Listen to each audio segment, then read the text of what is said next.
Olá! Aprender a escrever para ler e interpretar o mundo.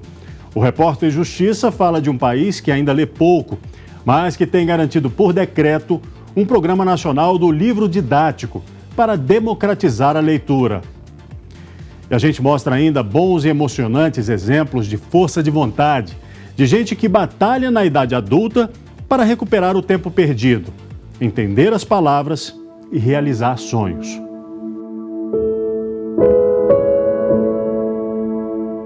O S minúsculo, o B minúsculo, porque é a continuação da frase, tá?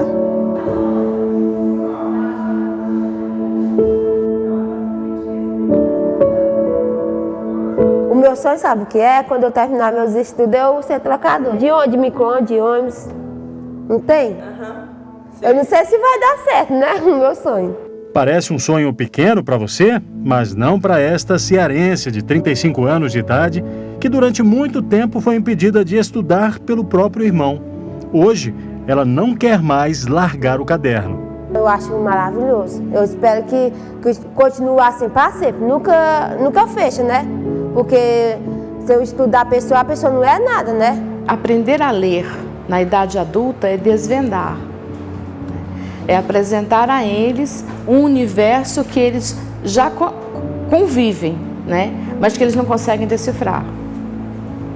Então é desvendar. E no exercício da cidadania é torná-los um cidadão pleno. Fazer meu nome, escrever, ler. Não sei bem, mas sei pouco, né? Porque não sabia, antes de eu estudar, não sabia de nada. Maria começou a transformar a própria vida quando ingressou em um projeto do governo, o DF Alfabetizado, que tem duração de 6 meses. O programa DF Alfabetizado ele é uma porta de entrada para a educação de jovens e adultos, né? Ele é um programa que resgata as pessoas para o processo de escolarização dela. Não basta ficar 6 meses no programa, aprender a ler e escrever no programa, né, e não dar continuidade. Todo o nosso esforço é pela continuidade. Continuidade em um outro programa da rede de ensino, a Educação para Jovens e Adultos, o EJA. O programa é coordenado pelas regionais de ensino. A idade mínima para ingresso é 15 anos. Em 2012, das 3.300 pessoas atendidas pelo programa, 2.600 concluíram o curso. Este ano, das 3.800 pessoas que iniciaram, 2.000 prosseguem neste segundo semestre. A diarista ela já chega pegando o balde, o rodo na faxina e se movimentando, né? Então, o momento de sentar para se concentrar no processo de aprendizagem ali que o estudo que a escola está oferecendo é extremamente desafiador. Da festa de aniversário. Desafio para a dona Nadir, de 62 anos, é rotina. A mãe que criou 6 filhos, trabalhando 16 horas por dia como salgadeira e viu um deles se tornar juiz do trabalho, decidiu estudar depois de encaminhar os filhos na vida. Eu aprendi a escrever no meu nome, eu aprendi a ler. Eu sei ler, mas eu não consigo escrever. Quando eu vou escrever, eu esqueço as letras, sabe? A dificuldade pode ser sequela de uma meningite que dona Nadir enfrentou. Os médicos ainda vão confirmar. Mas a mineira, que nunca havia estudado, pretende deixar no passado a dor e a humilhação que já sofreu na vida por não saber ler. Para mim, foi uma coisa melhor que aconteceu na minha vida, foi eu conseguir ler. Porque eu esqueço de muitas coisas. Que a gente tem um modo de dizer que lembra o passado é sofrer 2 vezes, né?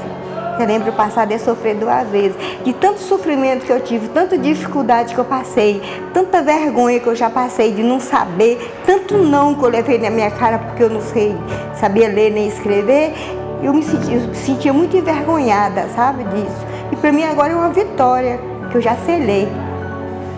De eu estar de frente a uma coisa, procurando uma coisa e perguntar às pessoas. Eu levei muito esse nome, mas tu é tão burra, bem na sua frente. Você é cega? Eu falei, pior que sou, porque eu sou cega, que quem não sabe ler nem escrever é cega, né? Cega do mundo.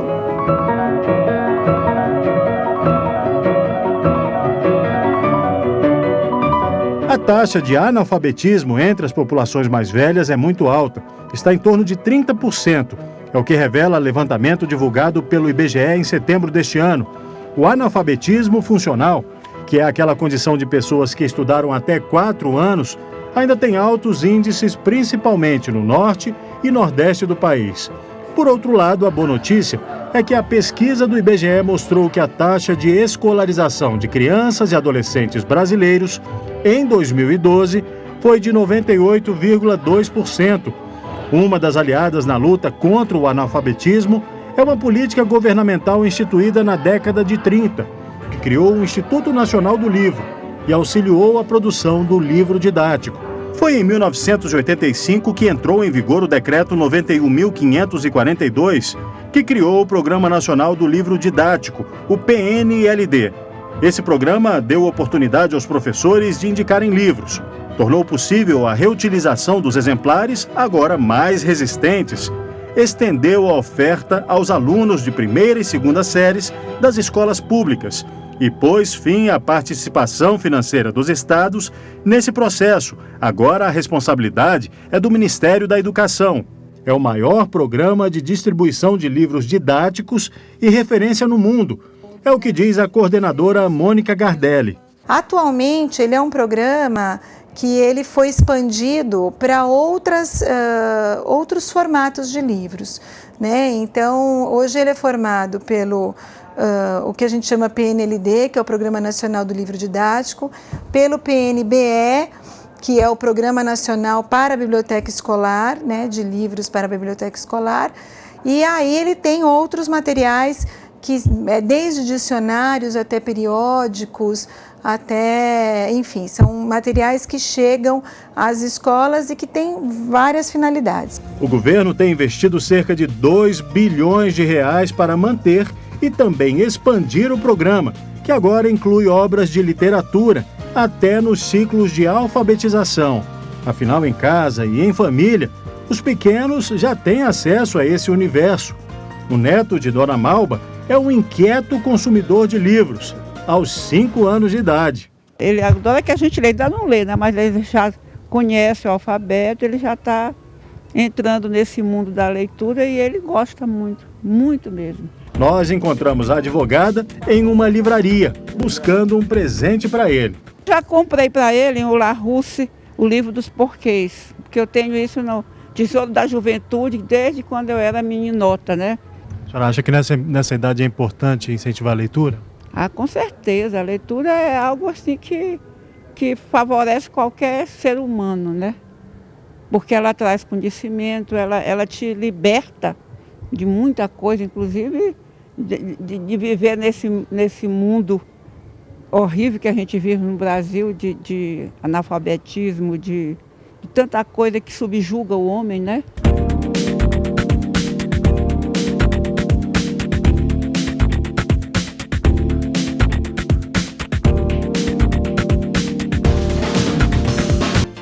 A tecnologia a serviço da leitura. O leitor digital, o aparelho que substitui os livros de papel, foi a solução encontrada por uma professora para ter à mão, sem ocupar espaço físico, cerca de 400 livros. Você vai conhecer os segredos da leitura dinâmica. E a gente vai mostrar ainda a família de um conhecido humorista que é apaixonada por leitura. Heloísa, a filha do meio, aos 10 anos de idade, chega a ler livros de mais de 700 páginas. Leonardo brinca. Ele sabe se divertir sozinho, mesmo com livros infantis. Joaninha. Já acabei. Aos 4 anos de idade, o caçula da família Nunes ainda não sabe ler direitinho, mas fica entusiasmado quando o assunto é leitura. O incentivo vem dos pais, das irmãs. A Heloísa conta a história para o Leonardo. Por enquanto, ele se satisfaz em ouvir essas histórias. Desde manhã, o Alípio sumiu da fazenda. A turma procura daqui e procura de lá, e nada. Eu gostei de ler esse livro. Como chama esse livro aí? Cocoricó. Ele sumiu bem da fazenda do Cocoricó. Aí todo mundo tinha que achar ele, mas ele tava com o aparelho e ele achou que ele tava feio, mas ele não está. Léo ensaia os primeiros passos para alcançar a Heloísa, uma apaixonada pelos estudos. Acredite, aos 10 anos, ela já é uma leitora voraz.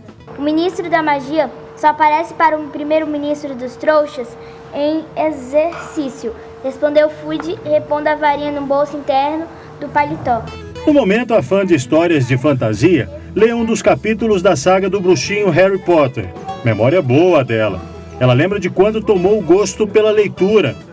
Eu tinha 7 anos quando eu li Viagem ao Céu, do Monteiro Lobato. Eu aprendi a ler por causa que a minha irmã me ensinou, quando eu tinha 5 anos. A irmã Cecília, de 15 anos, se orgulha de contar as proezas da irmã menor no mundo da literatura. Eu lia para minha irmã, na verdade, acho que ela foi alfabetizada mais cedo, porque ela queria seguir o meu exemplo. Que a irmã mais velha, ela queria aprender a ler, né? Ela tem 10 anos, o maior livro que ela já leu tem 703 páginas. Põe muito marmanjo no chinelo, não é não?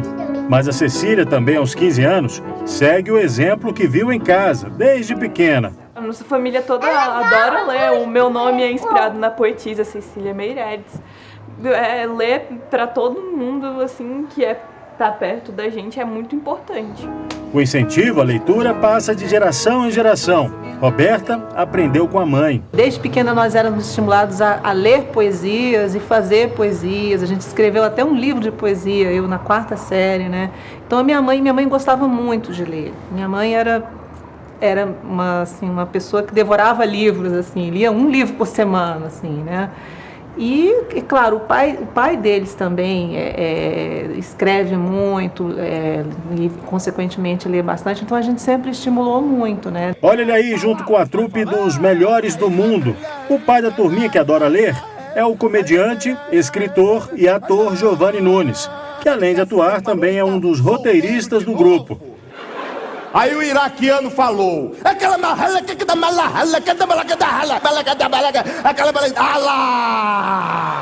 leitura é isso, você vai adquirindo autonomia para você descobrir sozinho o mundo, né? Cecília já se interessou em descobrir esse mundo. Enquanto muitas adolescentes têm preocupações triviais, ela prefere refletir sobre a vida, se diverte mesmo lendo filosofia.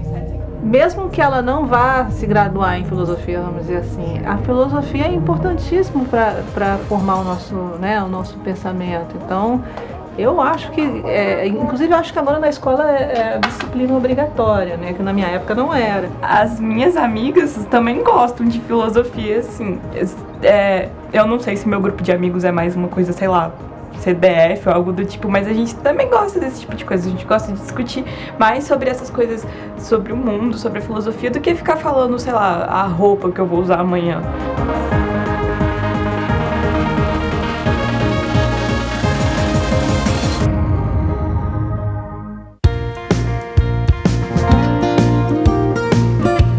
Eliane não só gosta, a leitura na vida dela é uma companhia. Desde muito pequena, eu comecei a ler com 6 anos de idade, que eu leio em média 2 livros por semana, né? As pessoas ficam surpresas, porque o ano tem 52 semanas, então isso dá mais de 100 livros por ano. E é verdade, eu sempre li essa média de livros, né? No pequeno apartamento em uma área nobre de Brasília, ela tem um acervo de 400 livros. Falta de espaço para guardar tantas obras? Não na memória do leitor digital. Esse aparelhinho aí que deixou a leitura mais confortável. Ele funciona como funcionavam os meus livros, só que um pouquinho melhor. Porque quando eu ia para a cama com o livro, normalmente eu acabava acordando com a luz acesa. E hoje eu posso desligar a casa inteira, o meu leitor tem uma luz de tela, eu leio, durmo, ele cai para o lado e no dia seguinte a casa está escura, gostosa, direitinho. Eliane não para de ler, mesmo porque a experiência ensinou ao longo dos anos. Quem lê muito, melhora a capacidade de aprendizado. E eu atribuo isso não a uma capacidade especial minha, mas uma capacidade especial de um cérebro que foi treinado para aprender.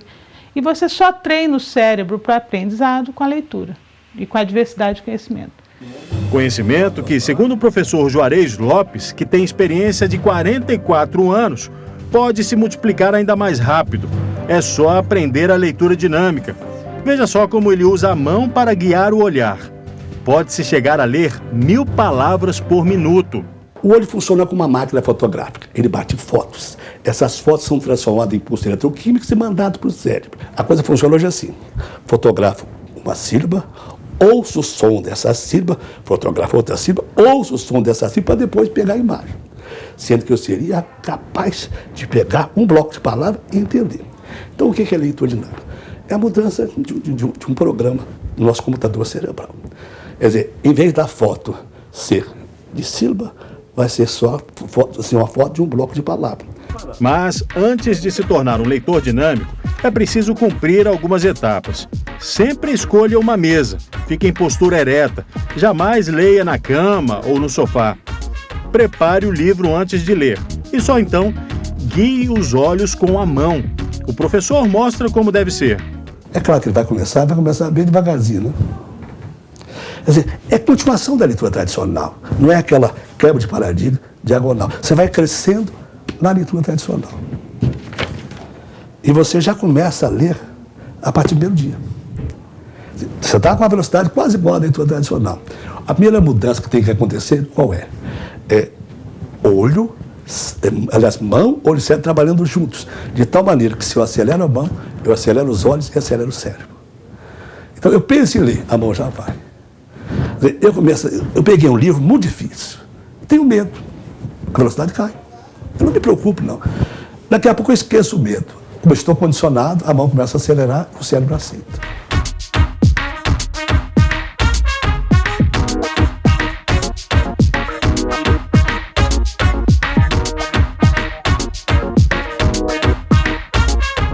Imagine ganhar entre 200 e 300 reais para ler um livro. A ideia é de um amante da leitura que transformou um açougue em espaço cultural. Ele também levou para as paradas de ônibus de Brasília o projeto Biblioteca Popular. Você vai conhecer ainda o músico voluntário que trabalha para levar literatura para os cegos.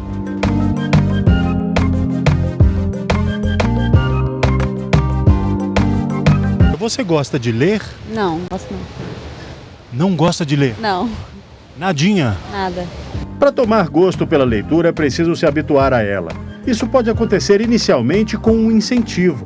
Que tal ganhar um dinheirinho extra, uns 200, 300 reais para ler um livro e fazer um comentário do que leu? Existe esse lugar?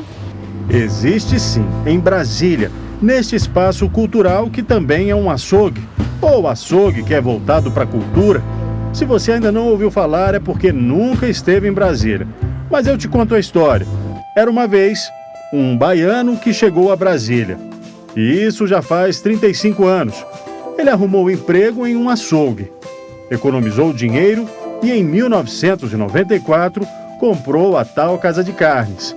Apreciador de uma boa leitura, transformou o lugar num açougue cultural. Atualmente o comerciante vende carnes, mas também empresta livros. É a Biblioteca Popular, criada pelo próprio Luiz Amorim. É para aquelas pessoas que ficam ali na parada de ônibus, à espera de transporte. Os livros ficam em estantes à disposição de quem quiser exercitar a leitura. É interessante, aprende mais, né, as coisas que tem, que hoje em dia as pessoas estão focadas mais em outras coisas, internet.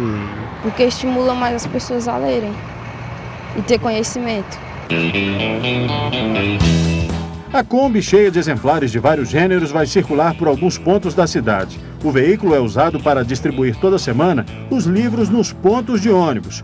O projeto prevê que as pessoas não só leiam os livros nas paradas, elas também podem levar os exemplares para casa. Mas é preciso devolver assim que terminar a leitura. E outra coisa, vamos cuidar melhor dos livros que ficam nas paradas, né, minha gente? Às vezes usa para rasgar, já vi rasgando para poder colocar como dormitório na rua. Infelizmente. A gente esperava que pudesse, claro, volta e meia acontecer alguma coisa, mas graças a Deus, nesses 6 anos de projeto Biblioteca Popular, a gente só tem alegria, né? Um outro incidente que acontece, mas diante do volume de empréstimo de livro, do volume de pessoas que usa, é quase insignificante. O que não é insignificante é a participação de pessoas como o professor de matemática e servidor público Vilar. Tem um ditado que diz: é dando que se recebe, e é impressionante. Eu trago livros aqui, semana que vem eu já tenho outros também que estão chegando. O professor acredita no poder da leitura e na força da iniciativa do criador do projeto, o Luiz Amorim. O trabalho dele é impressionante, porque ele busca patrocínio, ele consegue fazer uma estrutura, digamos, profissional, né, nessa divulgação. E para fechar o ciclo, tem aquelas pessoas que se interessam pelo que está ali. Thaís, que trabalha como doméstica pertinho do açougue, não perde a oportunidade de dar uma espiadinha nos livros. É muito bom, porque ler faz muito bem. Hoje em dia poucas pessoas querem ler, né? Gostam de ler. Então eu acho bacana, legal, da parte do açougue, estar programando esse tipo de ato. Muito bonito. Com apoio de empresas, o comerciante também conseguiu montar estações culturais que têm livros e acesso à internet. Aqui fica 24 horas por dia, né? Usa a internet, tanto a estante, a gente não recolhe os livros à noite. Ele fica aqui 24 horas e o resultado é muito positivo aí com a colaboração do público, né? Dentro do açougue, os funcionários podem ganhar um extra, lendo livros. Eu pego, escolho um livro, vou e leio o livro todinho, ele faz as perguntas, eu falo que eu entendi do livro e ele dá o bônus. Em média é 300, 200 reais, vai do livro, né? E assim o açougueiro Joel aprendeu a gostar de ler. No começo era meio difícil, porque eu não era muito fã de ler, mas a partir do momento que eu fui trabalhando e convivendo com os livros, aí eu peguei o gosto da leitura, né? No começo o pessoal começa a ler pelo bom, depois ele vê que realmente é importante o contato com a literatura, né?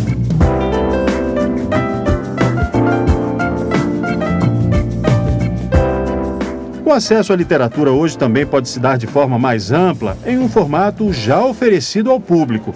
Além do livro tradicional, as livrarias vendem os chamados audiobooks ou audiolivros. Só observa, conserva vela acesa no peito. Fundo-me enquanto aceito o que sou, o que não sou, sem expectativa, simples tentativa. No estúdio improvisado em casa mesmo, o músico Daniel Sarquis toca os projetos da jornalista Adriana Ribeiro. Foi com a ajuda de Daniel que a escritora, que hoje está fora do Brasil, gravou em voz alta o conteúdo do primeiro livro dela. É assim que os cegos vão poder ouvir a literatura produzida pela escritora. Vem, meu querido, por aqui. Não desistas, por favor. Há luz do outro lado da dor. E ela falou sobre esse projeto que ela tinha, que ela estava, na verdade, precisando de um voluntariado para isso, né? Que era o projeto que ela tinha de gravar os livros que ela fez, fazer o audiolivro e disponibilizar para as pessoas de deficiência visual, né? O músico ficou entusiasmado com a ideia e já pensa em produzir o próprio audiolivro. Ele considera que a tecnologia, muito acessível hoje a qualquer pessoa, faz de todos nós voluntários nessa missão de levar a literatura a quem não pode enxergar. Reserva 5 minutinhos do seu tempo ali, você baixa o arquivo e você grava uma historinha, qualquer coisa, pode ser coisa curta, né? Para eles, o pouco é muito. Né? O que para a gente é insignificante, para eles é um mundo de imagens que eles criam, né? Que eles desenvolvem, né? Ouvindo as histórias, eles conseguem ver como é o nosso mundo.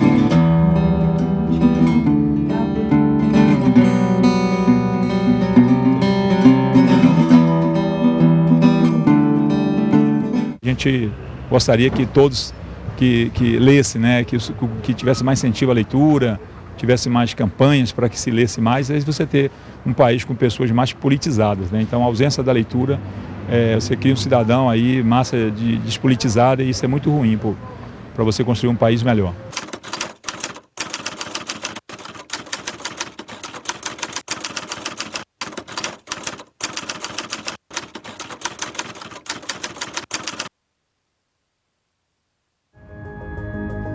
Terminou. A gente fica por aqui, mas você pode mandar uma sugestão de reportagem. É só enviar um e-mail para a gente. Anote aí o endereço eletrônico: repórter.justiça, sem cedilha, @stf.jus.br. Na próxima semana eu volto com mais um Repórter Justiça. Até lá!